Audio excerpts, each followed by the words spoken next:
that are going to be on today's call. That's John Evans, Managing Partner of Denali Group. His focus areas are Denali Consulting and Denali Intelligence Service Lines. 2006, he led the startup of Denali Intelligence, which offers subscription-based, category-focused market intelligence designed specifically for sourcing professionals. He has an amazing background. He started off in strategic procurement space back in 1989 with A.T. Kearney, and he was a co-founder of Denali Consulting in 1996. He's consulted with more than 100 Fortune 500 companies and has led more than 50 strategic sourcing programs, so he really knows his topic. Speaking with him today is Conrad Snover. He's a partner in Denali Group and more than 11 years of strategic consulting experience, primarily focused on supply chain management. Very, very deep expertise in launching and managing programs, and he's focusing on strategy, design, category management, strategic sourcing, supplier development, and organizational sustainability. Conrad also came from A.T. Kearney, before joining Denali Group, and he's consulted to numerous Fortune 1000 companies in North America in a variety of industries, including oil and gas, utilities, high-tech, banking, and insurance. He's a frequently requested speaker at many supply chain conferences such as USMA, UPMG, of course at SIG, SIG, and APPA. So with that, I'd like to welcome both John Evans and Conrad Snover. Guys, welcome. I'm excited for your topic today. Thanks, Dawn, and thanks, everyone, for joining us today. I'm John Evans with Denali Group, and I'll be going through the first part of the presentation today. Just a quick overview of Denali, and then we'll get into our content. For those of you who aren't familiar with Denali Group, we're a supply chain services company. We've been around since 1996. We have 4 service lines: Denali Consulting, which does strategic sourcing, procurement transformation, and other supply chain types of consulting. We have Denali Sourcing Services, which is sourcing execution services. It's an on-demand sourcing services desk, basically. We have Denali Intelligence, which is a subscription-based market intelligence offering for sourcing professionals. And we have Denali Recruiting and Staffing, which provides procurement staffing and recruiting specifically for procurement organizations. So that's a little bit about Denali, and let's get into our content here. So the agenda today, I'm going to go through a little bit of background around our procurement innovation research that we've been doing for the last 5 months. I'll give you some background as to how we've done that and some of the key themes that came out of that. Today we're going to focus specifically in one area of the research called procurement's value contribution, or how procurement's expanding their value contribution. So I'm also going to go through a little bit of that, how procurement adds value today and how we see that changing. And then Conrad Snover will go through new dimensions of procurement value, talk about some of the emerging trends that we see in this area, and then cover what's next in terms of our study. So with that, just a little bit of overview of our study. This is part 2 of our procurement innovation webinar series. So some of you have seen this slide, but basically we started our research about 5 months ago, last April, and we were really wanted to go out and talk with lots of procurement executives, CPOs, to find out what's on their agenda and where do they see innovation happening over the next 3 to 5 years. And the approach that we used was a combination of in-depth interviews. So we did face-to-face as well as phone interviews with about, in total to date, I think about 40 CPOs. And then last June, we actually had a Procurement Innovation Summit in Lake Tahoe, and we had about 30 procurement executives attend that. We spent 2 days with an innovation expert brainstorming kind of new areas of value and emerging trends in procurement organizations. Got a lot of really insightful ideas out of that workshop. And so from the combination of interviews and the Innovation Summit, we started analyzing the research in June, and we've finished our study, and we're basically publishing that between now and the end of the year. We gave an overview, I think, about a month ago in a webinar series of just some of the higher-level trends that were coming out of the study. I think we did that just a couple of weeks after the Innovation Summit. And basically we have 2 or 3 additional webinars where we're going to deep dive into each of those emerging trends, which is what we're doing today. This is our first deep dive. So as I mentioned, the topic of our study was really procurement innovation. We were focused on understanding emerging trends in the procurement space and likely innovation targets. Some of the things that we asked CPOs were, where do you expect your focus to shift over the next 1 to 5 years? What external factors do you expect to impact your agenda? What do you expect your biggest challenges are? What's your wish list with regard to innovation? And out of that, really, what innovations are we likely to see in the next 3 to 5 years? We covered this in the last webinar, but there were 3 key themes that emerged from all those interviews. One was around proactive involvement, getting procurement to be more proactive in projects and initiatives up front, especially with regard to spend visibility and forecasting. Another key theme that came out of the innovation interviews and the summit was around expanding procurement's value. Most CPOs that we talked to expected procurement to be broadening its scope, particularly with regard to portfolio management, supplier relationship management, and payables cash management. And the third key theme from the study was around organizational investment. Most saw a stronger, more disciplined focus on knowledge management and more creative organizational models emerging. And actually, the next webinar, today's webinar, is really around expanding procurement's value. We're going to do a deep dive into that theme and some of the new ideas that we heard around that. The next webinar that we'll be doing will be focused on the organizational investment theme. So with regard to expanding procurement value, what do we mean by that? We're on page 11 for those of you that are following with the PDFs. Most procurement executives that we talked to felt that today procurement is really constrained with a current focus on savings, and they felt that they could add significantly more value beyond just cost reduction. So today it's all about cost reduction. They really feel, most CPOs that we talk to feel that they can add value beyond that. And most find that or felt that if they can break out of the savings mold, certainly that's a core competency and something that I think that they all felt that they'll continue to do. But most felt that they could add 2 to 3 times more value than they do today if they are allowed to contribute in some of the other areas that we're going to talk about later. Some of the examples that we're going to do a deep dive in where procurement can add more value is in revenue generation, product innovation involvement, taking advantage of procurement's relationships and insights with key suppliers, particularly with regard to helping to open new markets, facilitating global expansion, helping with local political lobbying efforts, participating in merger and acquisition activities, participating in non-traditional cost reductions such as taxes and royalties, helping to connect with non-traditional business partners, and then helping with the reciprocity programs, being more proactive with regard to those, as well as also helping with the sales team and using negotiation skills that are used with buying skills and translating that into sales negotiation skills, so working with the sales teams with regard to that. So those were some of the kind of ideas that we heard from the Innovation Summit as well as the interviews. And today we're going to do a deep dive into each of those and expand on those. First, we're going to do a poll. So we're on page 12 for those of you who are following. So the poll today is, our first poll is, what is procurement's primary value contribution in your company? A, ensuring security of supply. B, getting the best value from your company's spending dollars. C, identifying and realizing new areas of savings. D, identifying and realizing new areas of value beyond savings. Or E, other. And folks, I just noticed that I'm looking at the poll right now, and it looks like it was populated with all the same answer, ensuring security of supply. So please use the slide on the left, A, B, C, D, or E, to choose your answer and hit submit on the right. And I apologize, I deeply apologize for that error. Unless the only vote really is ensuring security of supply, I don't know. Guess which one they're going to choose. So, folks, why don't we leave this open for a minute? And, John, if you want to move forward, when the poll closes and we launch the results, maybe you can go back to the slide so we can see what the choices are that people voted on. Okay.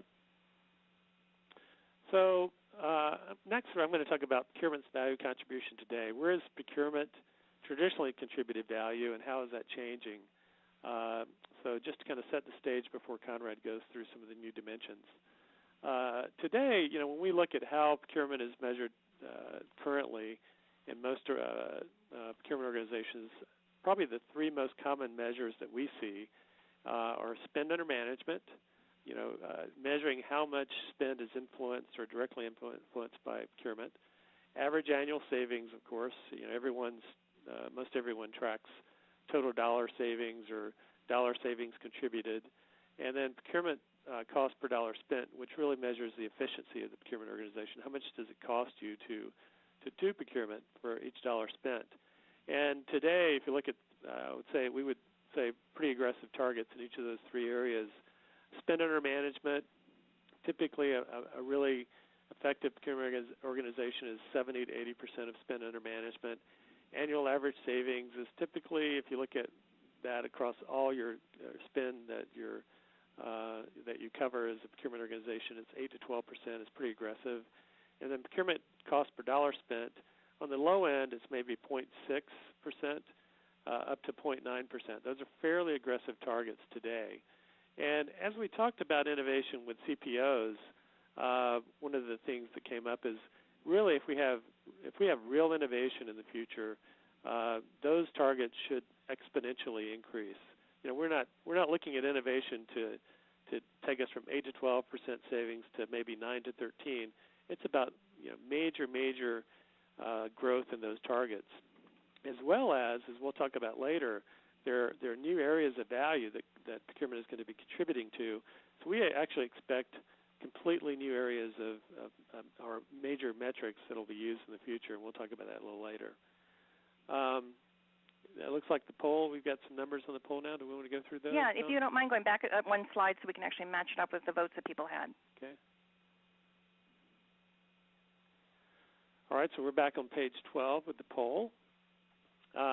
So it looks like the 46% of the votes were B, getting the best value from your company's spending dollars. The next highest was identifying and realizing new areas of savings. And then the third highest was D, identifying and realizing new areas of value beyond savings. So that's pretty much in line with what we expect, and it's kind of the theme of today is really today it's all about the focus in most procurement organizations is around getting the best value from your spending dollars.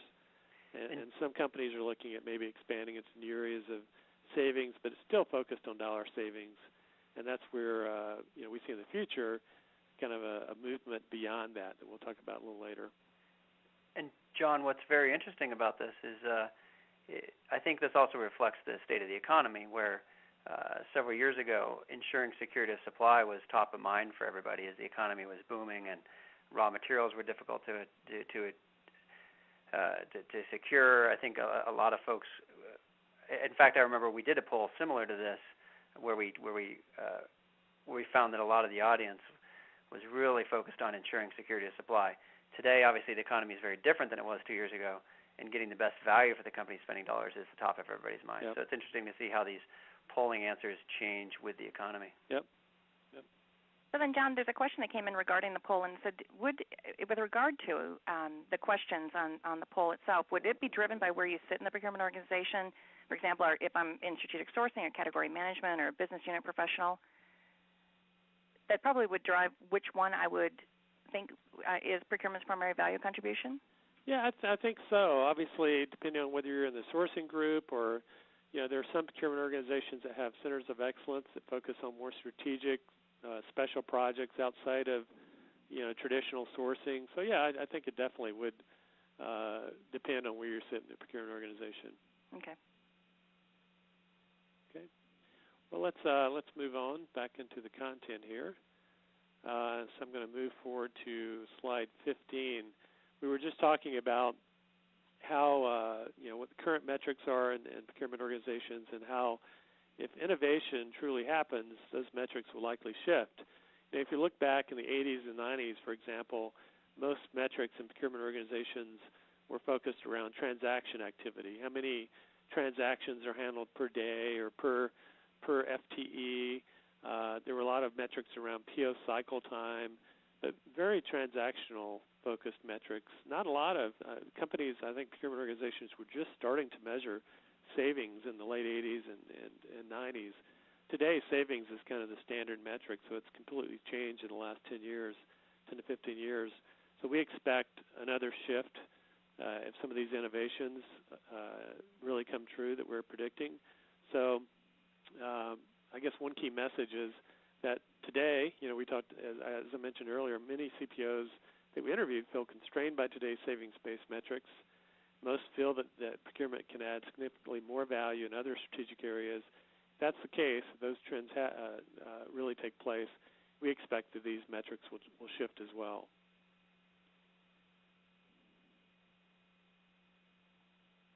So now I'm going to turn it over to Conrad, who will do more of a deep dive into some of the new dimensions of procurement value and go through some of those. And I think we've got another polling questions as well.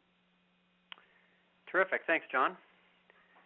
So as we move forward, the next section is, as John introduced earlier, more of a deep dive into some of these dimensions of where procurement will add value in the future. How can procurement continue to innovate and develop itself and morph to drive ongoing value to the organization? So the new dimensions of procurement value that we see are time to market, revenue generation, product innovation, competitive advantage, non-traditional cost reductions. Now, what's very interesting is that most procurement organizations that participated in the research that we did are responsible for a fairly large savings number, and oftentimes excess of $100 million a year. However, even though that was a primary driver, they nevertheless thought procurement could add significant value through these dimensions up here that we just listed.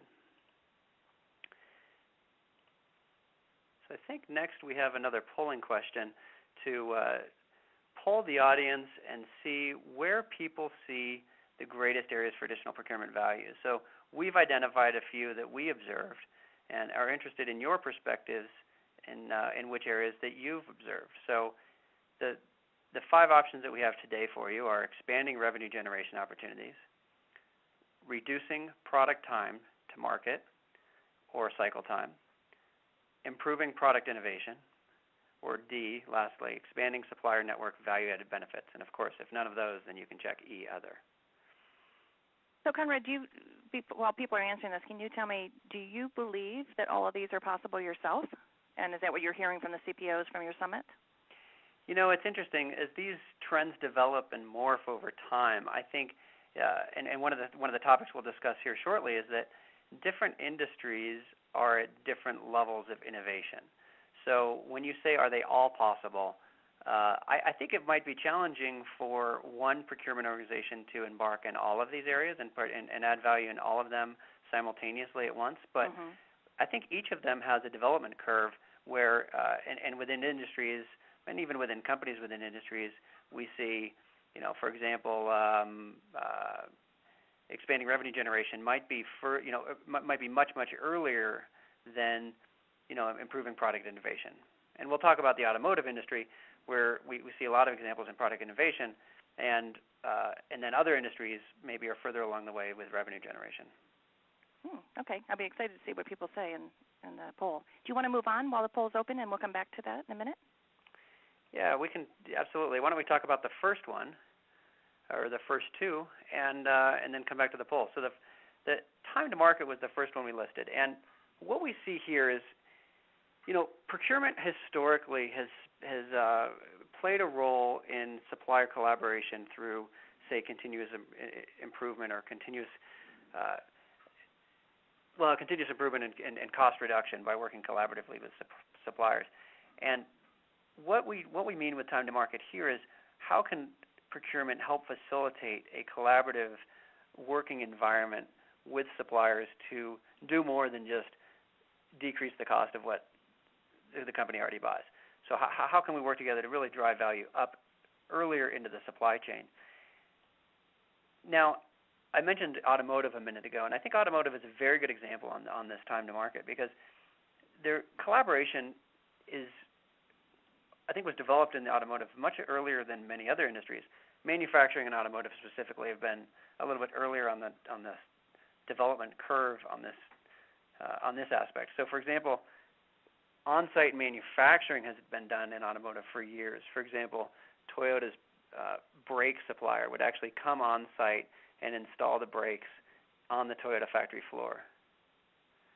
So this would allow both Toyota and the brake manufacturer to work together and understand how the how the product could be developed better, how the brakes could be designed better, how the car could be designed better, and really work together on how to do this on a total cost perspective and a total manufacturing environment perspective more efficiently.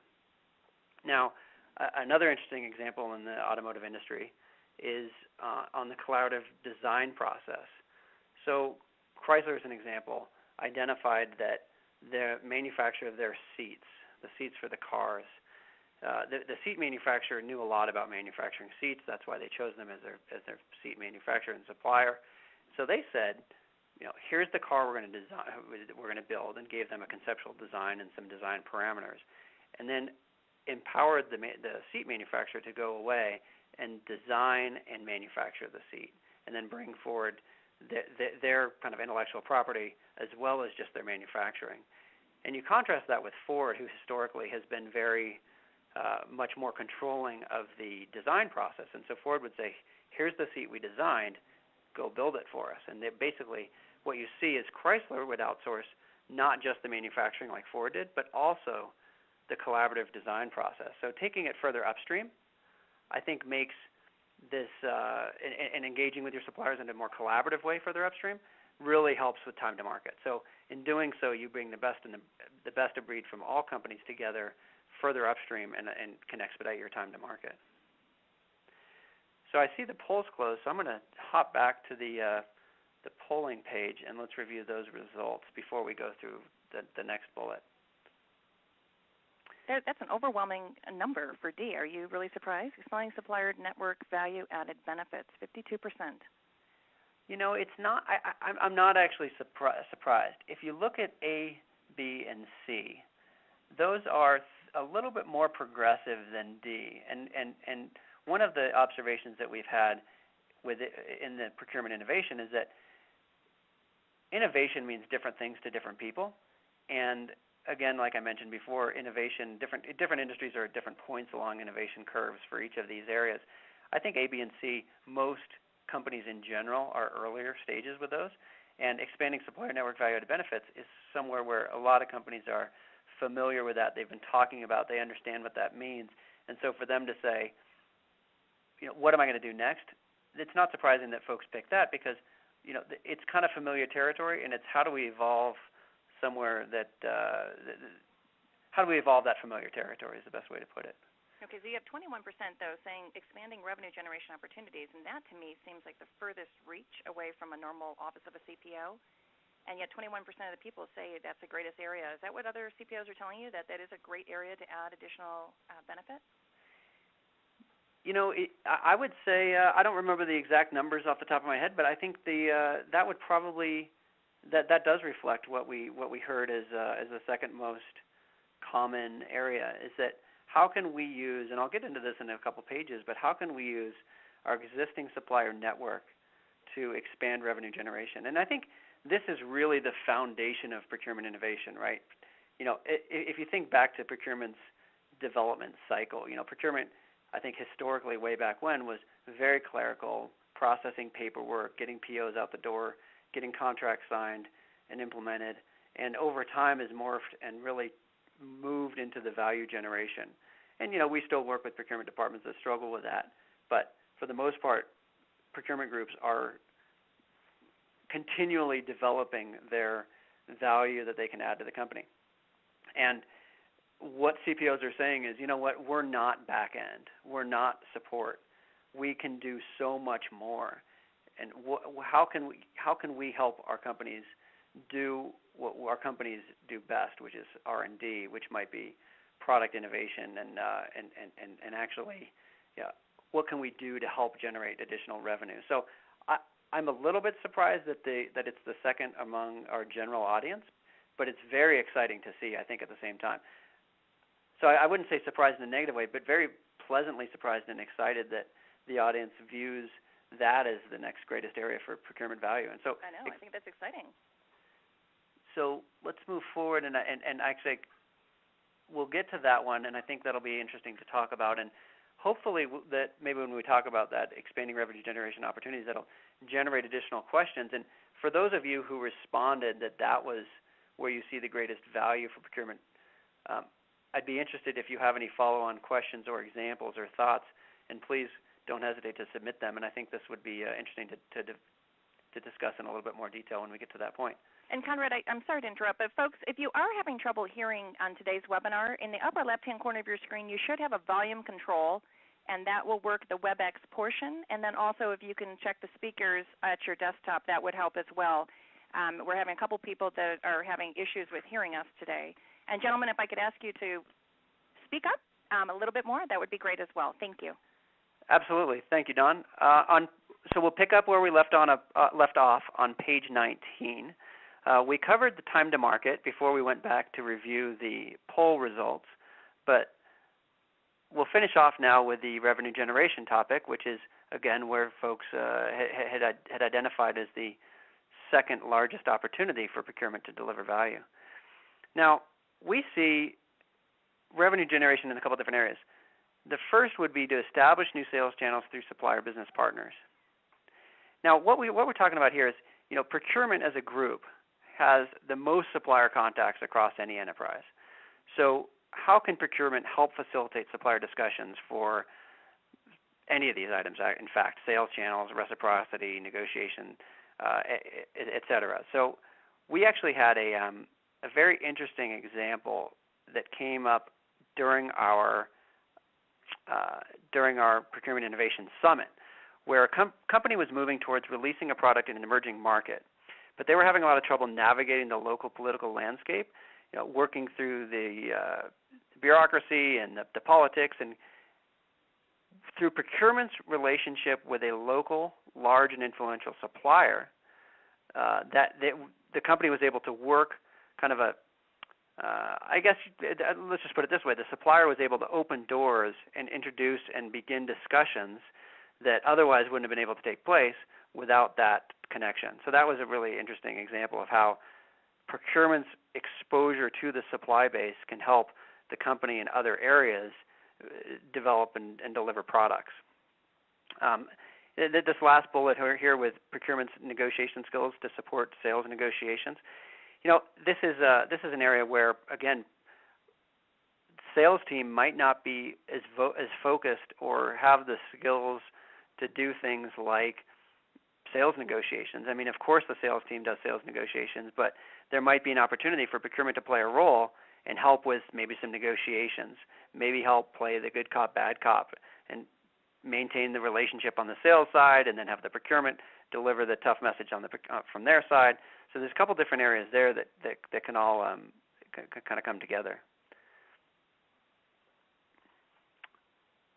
The next slide is, or the next dimension, I should say, is product innovation, and we're going to talk about a little bit about how procurement can participate and help a company with the product development lifecycle. So, since suppliers are often involved in so many different steps of the product development lifecycle, we have a graphic here on the right. This is page 20 now.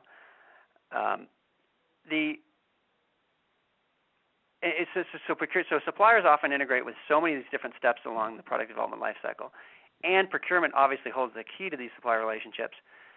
What's happening is progressive companies are recognizing this and involving procurement in new product and service design innovation efforts along this or throughout the cycle. As we see a major trend in manufacturing, just as an example, products are more and more designed and manufactured completely by outsourced parties. And the more you outsource, the more you rely on your suppliers.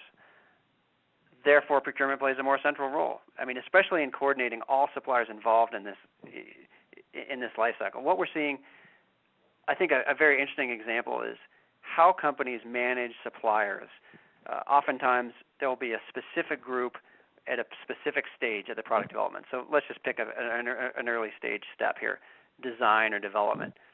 And that group will be working with their specific suppliers on their specific scope for their specific step of the life cycle.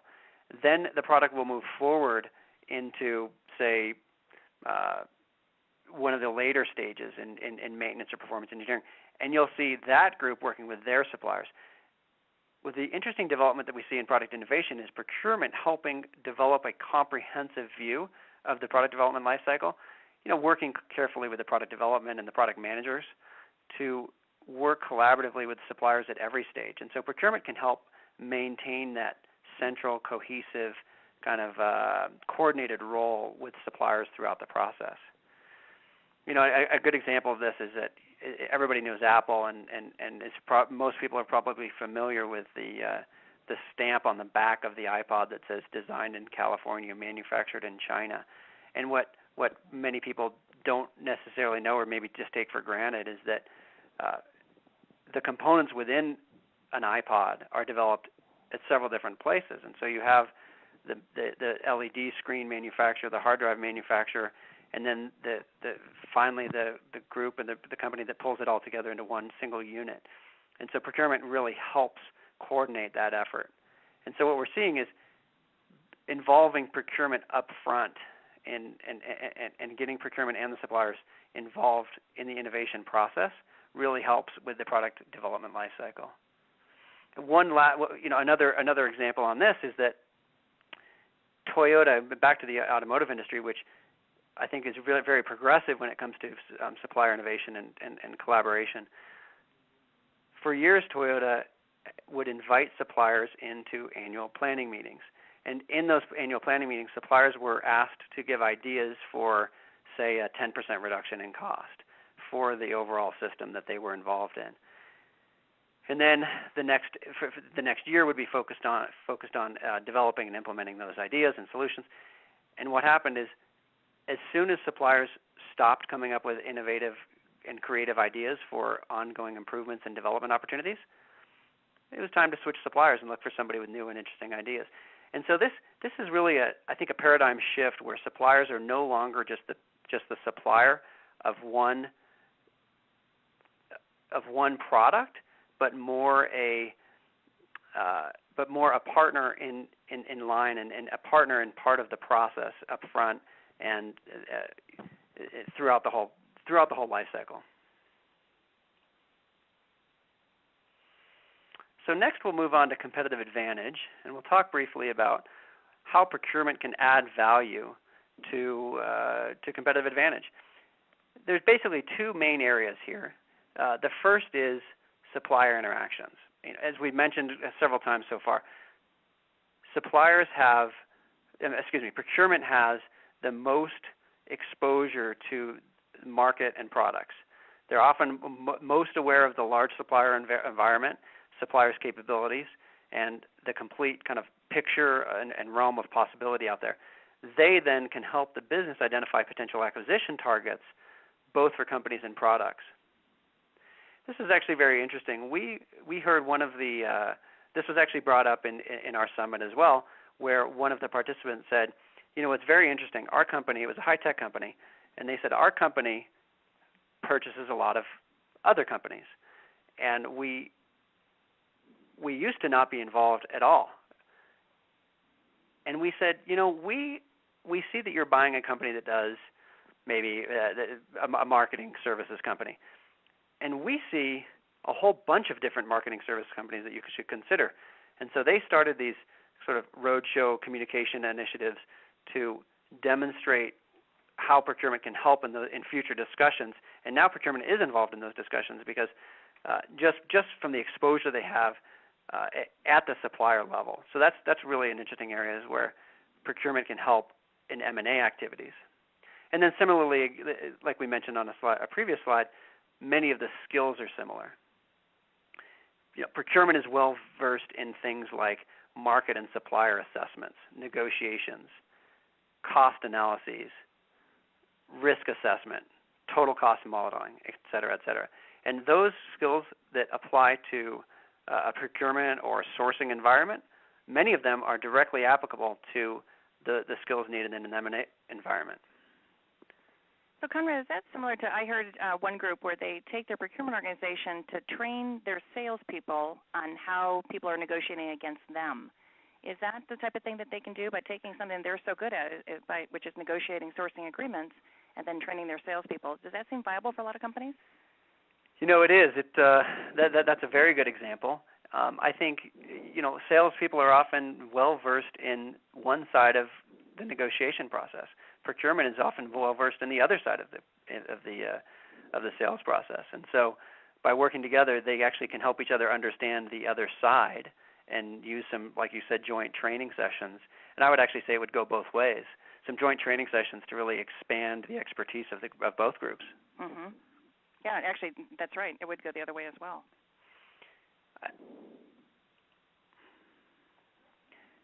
The last deep dive dimension that we'll talk about today is non-traditional cost reductions. So what's very interesting is this is a similar concept to one we've discussed over the years as we talk about how do you develop from strategic sourcing 101 to advanced and breakthrough strategic sourcing concepts. And we talk about, when somebody first embarks on a strategic sourcing initiative or a category management process, they knock out office supplies and furniture and some of the indirect quick hits that are easy to get quick wins on, big savings, and don't involve a lot of different parties. And then as they develop and morph their strategic sourcing program, they continue to move out of that upper right-hand quadrant, which shows kind of the biggest savings and spend opportunities, to the and those that are most easy to implement, into the more difficult ones, into the more political categories, into the smaller spend and savings categories. So this concept is not a new concept, but I think what's interesting is, and what's interesting today and what we see as innovative, is the continued expansion of the circle, the continued expansion of procurement's influence into additional categories. Now, you move from office supplies. Step one is office supplies and furniture. Step two is maybe some of the direct products and services. Step 3 or 4 or wherever you are now might be some of these things here: benefits, marketing, legal services, some additional professional services that have historically been off limits. And what we're seeing as innovation is just a nonstop continued focus on where can procurement spend or add value. So where is the company spending money, and what can procurement do to help in those areas? Period. Now, is it just the expansion of the sourcing programs, or is it also because the economy made it more acceptable to go into areas where you were never invited before and look at areas that were off limits like marketing and legal services? Or is it just the maturity? It's a good question. It's a combination. I think it's a combination of both, but you do bring up a good point. Obviously, an internal appetite for savings is greatly helping. I think successful procurement organizations that deliver value, demonstrate the value they can deliver, build good relationships with their business units, are more apt to expand into other areas. But obviously, the economic conditions being what they are, more categories are on the table. There are less sacred cows today, for sure. I think a very interesting, maybe the most innovative example that we heard as part of our research and discussions was in taxes. Somewhat similar to the example that we provided on that I listed on an earlier slide, where the procurement was helping kind of a local developing country working with an influential supplier to get a product launched and through the bureaucracy. Very similar to that, procurement was able to use their relationship with local suppliers to help build a lobby with local governments and reduce tax impacts of manufacturing and selling products in another country, and thereby influencing the tax rate, reducing the tax burden, and decreasing dollars that were spent in the company. So this is an area, typically taxes are completely off the table and not even considered. And so I think as we see, what I see is the key example here is that this is procurement's bread and butter: managing spend, delivering value, and driving savings. And we do see innovative techniques and innovative areas where procurement will continue to drive value and help with time to market and other elements. But it's important not to take your eye off the bread and butter: savings, category management, and strategic sourcing. And so even in that area, what's really neat for us to hear is that even in that area, even in the bread and butter, the things that you've been doing every day, things that you've been doing for the last 5 years, things that you've been doing for the last 10 years, even there are still new and exciting opportunities in areas for procurement to add value in categories and in areas that we've never touched before. So Conrad, as you talk about innovation, could you share, or I don't know if you're able to, but do you have any examples where procurement has been actually actively participating in innovative activities? So the examples, let's see, we've listed a couple, and I think the most innovative examples from time to market, product innovation, product development, I think in our experience, let me put it this way, the most examples that we've heard of recently and experienced firsthand are in the automotive side. The examples where collaborative manufacturing, collaborative design, and joint engineering, I think are most prevalent in automotive. We have some other. And actually, before I wrap that up, Toyota and other Japanese manufacturers really led that charge. And then on the domestic side, you saw domestic companies like Chrysler jumping in and being very progressive, while other companies such as Ford were a little bit slower to adopt. In the high-tech side, this is where procurement groups within companies have been, and actually the examples that we have are I believe are confidential. I can't release the company's names, but we have examples in high-tech where procurement groups have been actively involved in assisting in the M&A side and in identifying acquisition targets. And I think the interesting area there is it's not just potential acquisition targets, potential companies to acquire, but it's also products to acquire. Procurement gets sales pitches. They see a lot on the product side as well, and I think high-tech is a good example of that, where you see not just the company, but also the product. Mm-hmm. A couple of other examples. In oil and gas, outside of the manufacturing environment, we've seen some examples where, like on the exploration side of oil and gas, where maybe an oil company was trying to develop a field.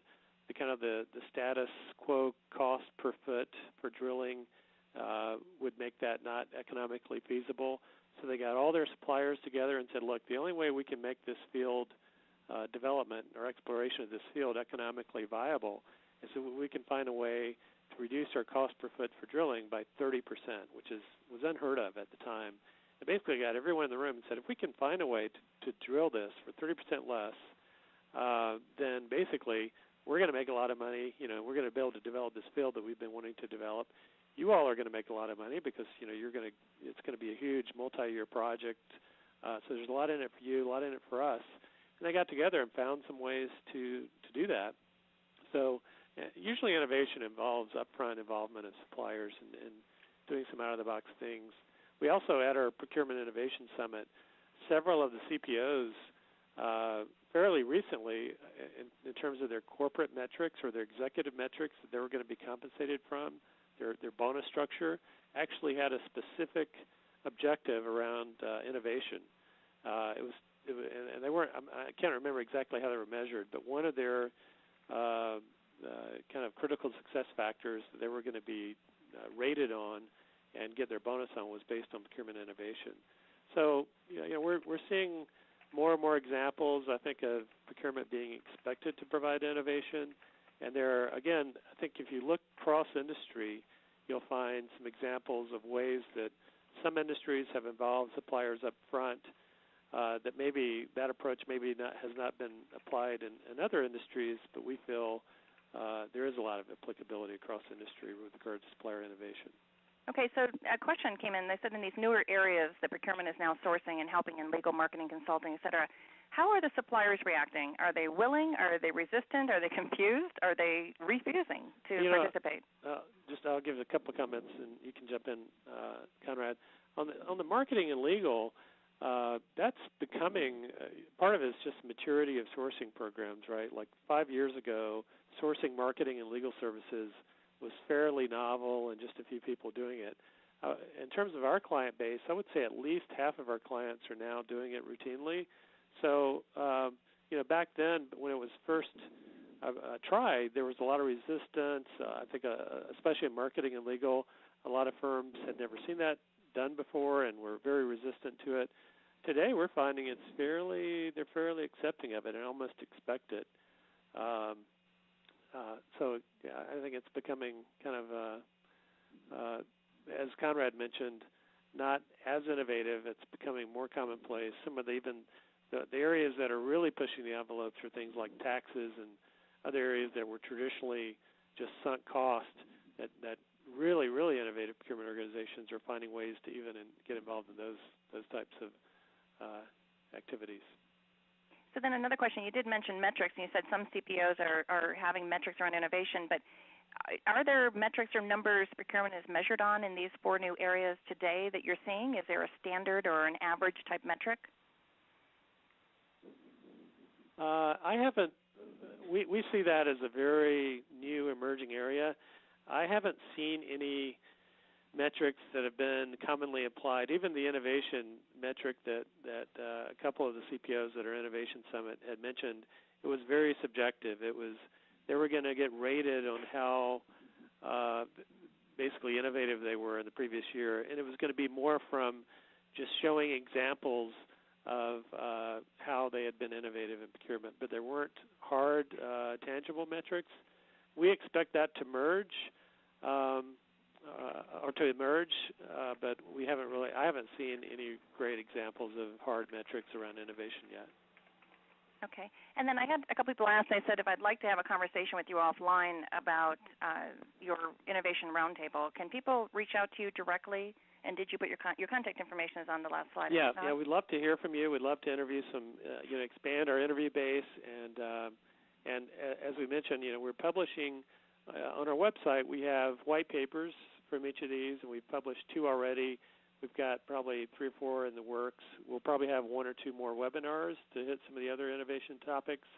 And I think we're going to be presenting at SIG with Johnson & Johnson on innovation, and we'll be covering some of this in some expanded areas as well.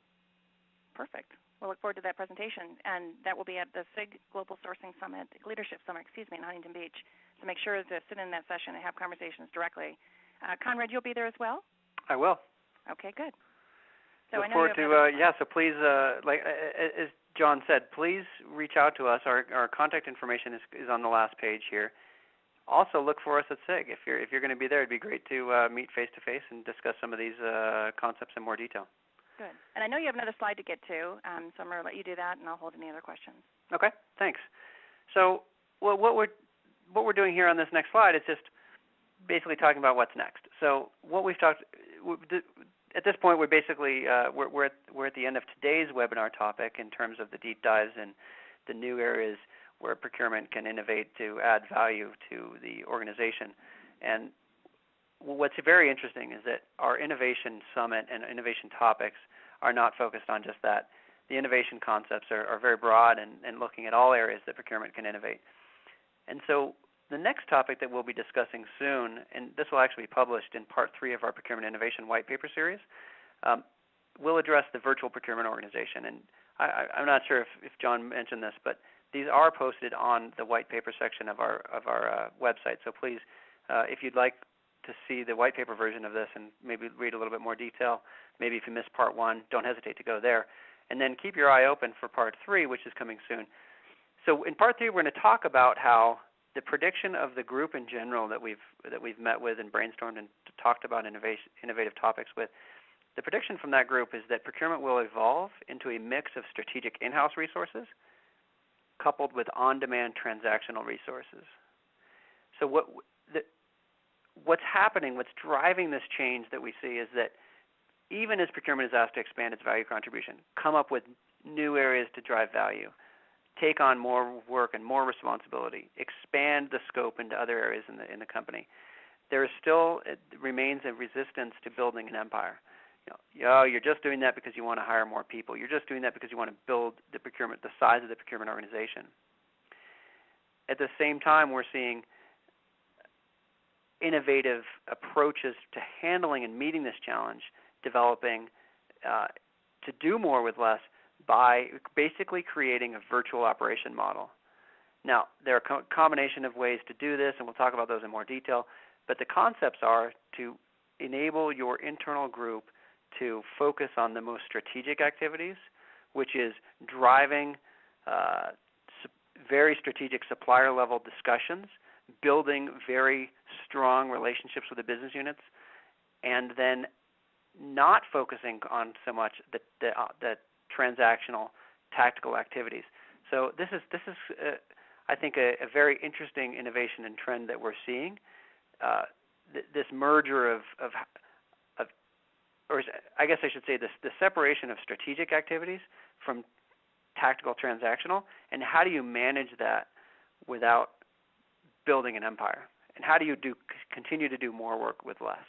So we're really looking forward to being able to come back and communicate more and interesting topics on that subject as we move forward into part 3 of Procurement Innovation, which talks more about the organizational side of things.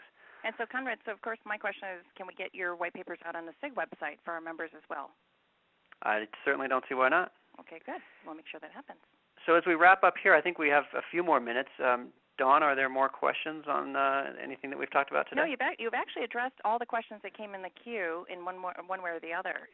So right now I would say we're going to give people back 5 minutes on their calendar, and that's always a gift. Well, terrific. Then I'd like to thank you, Dawn, for hosting us today, and then all the participants on the call today for joining us.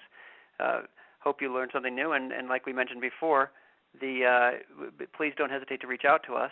I'll click or can you click to the next page? There you go, that has our contact information. So there's John and my email addresses, and please don't hesitate to reach out to us and introduce yourself, and we'll strike up a conversation and go from there. Perfect. Thank you, John. Thank you, Conrad. Thanks, folks, and hopefully I'll see you next Tuesday on our webinar series, and make sure to click on a unique registration for each of those, and I hope to see you at one of our regional roundtables as well. So everyone have a great day. Thanks. Thanks. Bye-bye.